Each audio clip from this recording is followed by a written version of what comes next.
Your Excellency, thank you so much for being with us on CNN Business Arabic. First, I'd like to start by asking you, so the EU is signing partnerships with each Gulf country and shifting from the old bloc-to-bloc approach. What does that signal about Europe's long-term vision for the entire region? The bilateral ones, we are just starting a new series of bilateral deals with them. First of all, with UAE, with United Arab Emirates, we just launched a negotiation of a CEPA for free trade agreement between European Union on one side and UAE on the other. But we have even the GCC that is in the making in order to revive the negotiation after many years.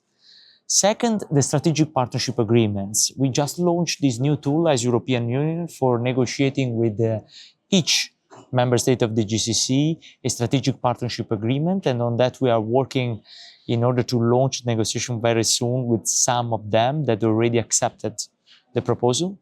And third, we have some MOUs in the making. The most advanced one is the EU-Saudi Arabia on energy cooperation, something very important, but there is, for instance, even a very important partnership between our emergency centers between EU and GCC. So it's bilateral, but it's even regional always. There is a mutual interest to close as soon as possible this negotiation, but of course, it's a real liberalization of the market, and so it needs the time that it needs for always to have an effective liberalization of the markets. So you spoke about the agreement with Saudi Arabia on energy. So if you want to take the broader GCC region, how does the partnership between the EU and the GCC look like when it comes to energy cooperation and energy security? We have different pipelines in terms of cooperation with them. I would say on renewables, there is a huge interest from both sides to try to improve the cooperation. On hydrogen, for instance, if we Europeans are able to aggregate the demand of hydrogen, of course, we are even able to stabilize the price of this new energy. And countries like Saudi, UAE, Oman, they are very at the forefront of the development of the green hydrogen. So they can be very important suppliers.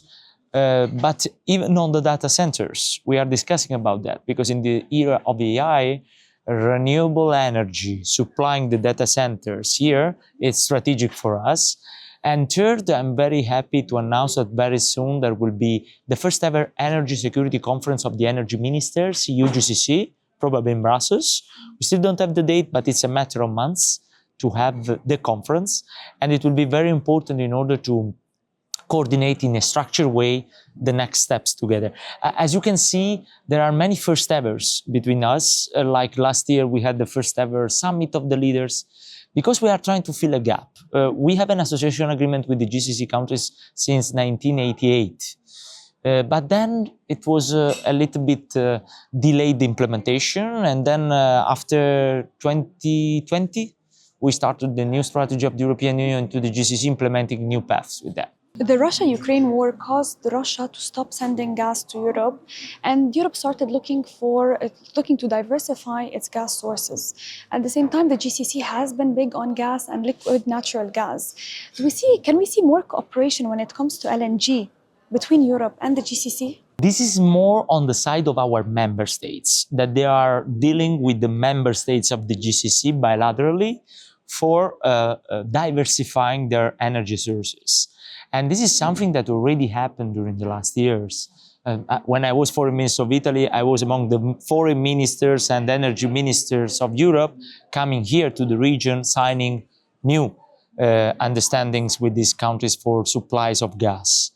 The key word for us in Europe after the experience with Russia is to diversify the sources.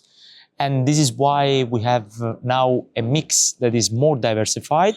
And among this diversification, of course, in the framework of this diversification, there are the countries of the GCC that always were reliable partners on fossil fuels. Your Excellency, the world has been witnessing turmoil across the continents, whether it's the Gaza war or the Red Sea attacks or even the Russian-Ukraine war.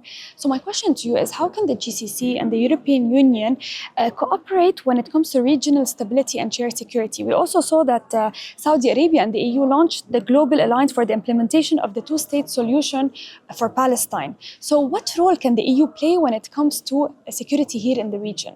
I think that we are closer than expected, and even closer than many people were imagining during the last years. Because in a way or in another, we saw it even during the 12 days war Israel-Iran.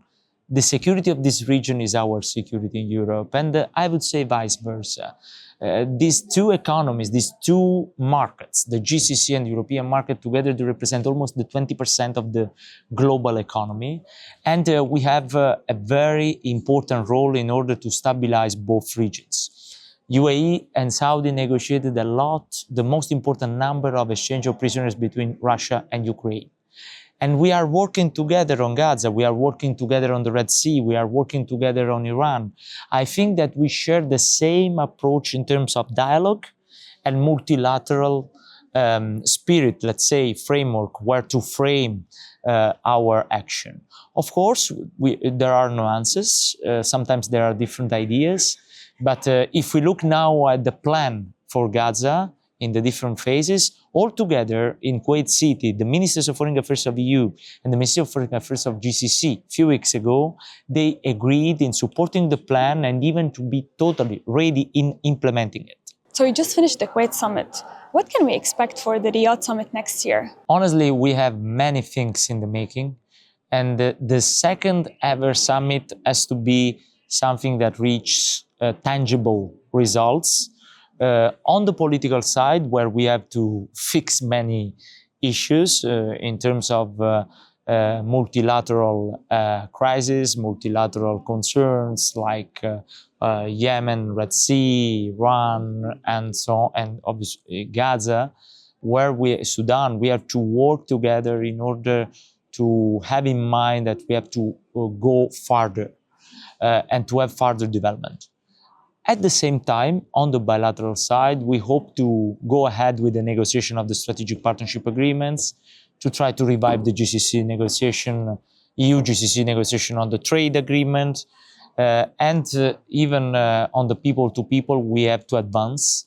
I think that many things are in the making, and I'm very happy even of this program of the young diplomats. We are having in Europe, in Bruges, the Europe Bruges College, joint training and simulation of our young diplomats, EU-GCC. There are many programs. Let's look at this summit as an important deadline for achieving concrete results, like we did for the last summit. You've always spoken about moving the relationship between the GCC and the European Union from ad hoc to structured. When we talk about economic cooperation, how do you envision this relationship given the strategic partnerships, the CEPA agreements? I think that our companies on both sides are very aware of what has to be done. And we are receiving many feedbacks. This is why during the last year, we opened the first ever European Chamber of Commerce in Riyadh. On November 15, in Kuwait City, we will have the EU-GCC Business Forum. We are getting a lot of feedbacks from both business companies in order to go ahead for simplifying our business environment, our investment environment, for having a more market-friendly environment. On that, we have many feedbacks. There is a dialogue between European Union and GCC. There is trade and investment dialogue where they don't need necessary agreements. They can even manually fix some issues that are in the framework of the business environment. But in my opinion, the strategic partnership agreement will be very important because we can negotiate in a tailor-made way with each country of the GCC, even on investments. And this it can simplify the life of the companies of the Gulf towards Europe and vice versa. Your Excellency, thank you so much for being with us on CNN Business Arabic.